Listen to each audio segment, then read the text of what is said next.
आप वही हो ना टर्बन ट्रैवलर जो अलग अलग गुरुद्वारों में घूमते रहते हो? मैंने कहा हाँ। तो उसने पूछा कि फिर तो आपको तो भगवान मिल गया होगा।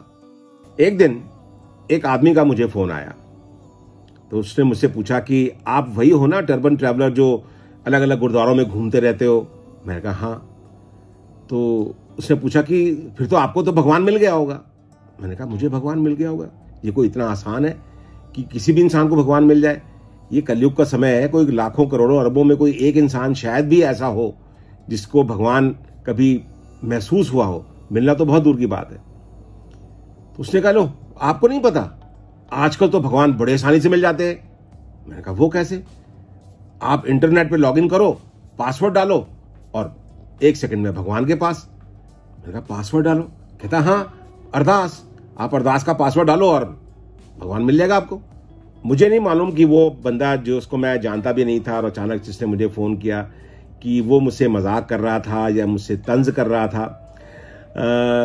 लेकिन एक बात तो जरूरी है कि आजकल बहुत सारे लोगों ने धर्म को एक धंधा बना लिया है।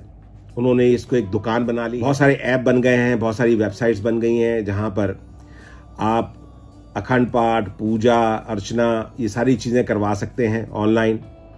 वहां पर वीआईपी दर्शन कर सकते हैं ऑनलाइन। प्रसाद जो है वो आपको वहां से मिल जाएगा, आपके कोरियर होके आ जाएगा। तो ऐसे बहुत सारे धार्मिक कार्य जो है आजकल आप ऑनलाइन कर सकते हैं।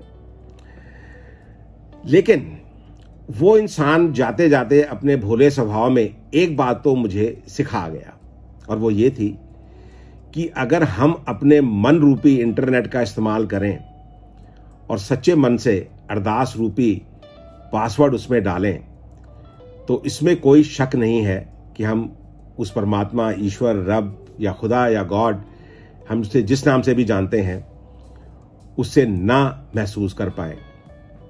ईश्वर को मिलना तो शायद नामुमकिन है, क्योंकि हमारी वाणी में भी लिखा है कि ईश्वर का कोई रंग, कोई रूप, कोई आकार नहीं है, वो निराकार होता है। तो उसको मिला तो नहीं जा सकता, लेकिन हां उसे महसूस जरूर किया जा सकता है। एक भले आदमी से किसी ने पूछा कि क्या आपने कभी भगवान को देखा है?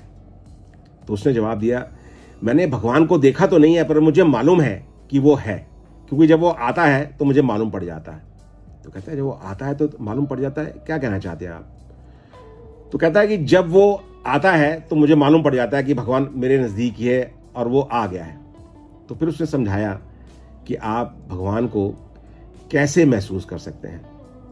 आप किसी भी धर्म, किसी भी जात को मानते हो, आप ईश्वर को, अल्लाह को, गॉड को, वाहिगुरु को, किसी को भी मानते हो, जिस वक्त भी आपके मन में ईश्वर के प्रति प्रेम उमड़े और आपका उसे धन्यवाद करने का मन करे, जिसे हम प्रार्थना, पूजा, अर्चना या अरदास कहते हैं, उस वक्त भले ही कोई भी टाइम हो, दिन हो, रात हो, शाम हो, कोई जरूरी नहीं है कि एक प्रार्थना करने का कोई स्पेसिफिक टाइम होता है। जिस वक्त भी आपका मन उसे धन्यवाद करने का करे और आप अपनी आंख बंद करके सच्चे मन से उसे याद कर रहे हो, या जो भी आपकी प्रार्थना है वो प्रार्थना कर रहे हो और प्रार्थना करते करते आपके बोल बंद हो जाए, यानी कि आपका गला रुंध जाए और आपकी आवाज बंद हो जाए और आपके नेत्रों से अश्रुधारा यानी कि आंसू बहने शुरू हो जाएं,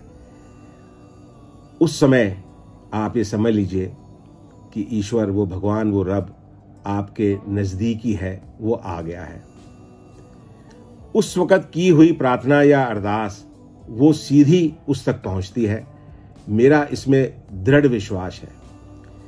ईश्वर से मिलने के लिए आपको ना किसी पंडित की जरूरत है, ना किसी पुजारी की जरूरत है, ना किसी ग्रंथी की जरूरत है, ना किसी मौलवी की जरूरत है। जरूरत है तो एक सच्चे मन से उसे याद करने के लिए। जिस वक्त आपकी आंखों से आंसू बहने शुरू हो जाए तो ये समझ लीजिए कि आपका मन उस ईश्वर के साथ जुड़ गया है और वो आपके नजदीकी है।